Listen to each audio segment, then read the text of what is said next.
తన busy schedule అనుగుణంగా తనకు మరింత సమయం ఇవ్వాలని చెప్పి కోరింది. అంతేకాకుండా తర్వాత కూడా ఆ గడువు పొడిగించడము గత నెల 24వ తారీఖున వాళ్ళకి అంటే ఏదైతే విచారణ సమయం లాగా పార్లమెంట్ సమావేశాల నేపథ్యంలో మరొకసారి తనకు టైం చేంజ్ చేయాల్సిందిగా ఇప్పటికీ సిట్ అధికారులను అడిగారు. అయితే ఈ నేపథ్యంలోనే రేపు సిట్ విచారణకు హాజరు కానున్నారు కేంద్ర మంత్రి బండి సంజయ్. అయితే ఇప్పటికే ఏదైతే ఫోన్ ట్యాపింగ్ అంశానికి సంబంధించి ఇప్పటికే పూర్తి స్థాయిలో సీరియస్ గా పరిగణిస్తుంది ఇటు కేంద్ర ప్రభుత్వం కావచ్చు, రాష్ట్ర ప్రభుత్వం కావచ్చు. గతంలో అయితే అది ప్రతిపక్ష పార్టీలో ఉన్నటువంటి నేతలందరితో పాటు వాళ్ళ పార్టీ నేతలను కూడా ఇప్పటికే కేసీఆర్ ప్రభుత్వం ఫోన్ ట్యాపింగ్ చేసినటువంటి అంశాన్ని ఇటు కేంద్ర మంత్రి బండి సంజయ్ కూడా చాలా సీరియస్ గా పరిగణించారు. కేంద్ర నిఘా వ్యవస్థతోని వాళ్ళు ఒకసారి పూర్తి స్థాయిలో దర్యాప్తు చేయించారు. అయితే ఈ దర్యాప్తులో కేంద్ర మంత్రి బండి సంజయ్తో పాటు వాళ్ళ కుటుంబ సభ్యుల ఫోన్లతో పాటు వాళ్ళ సిబ్బంది ఫోన్లు కూడా పూర్తి స్థాయిలో వాళ్ళు వాళ్ళ పైన నిఘా పెట్టడంతో పాటు ఫోన్లను రికార్డ్ చేసినట్టుగా కూడా ఇప్పటికే వాళ్ళు దర్యాప్తులో తేలింది. అయితే దీనిపైన ఖచ్చితంగా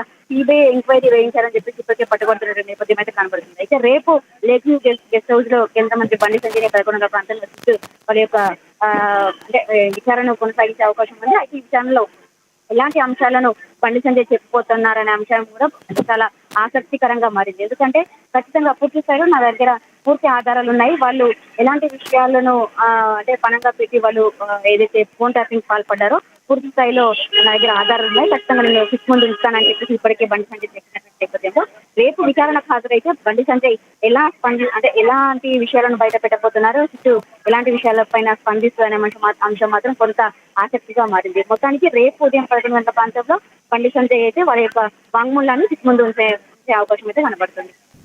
right, thank you both for the updates.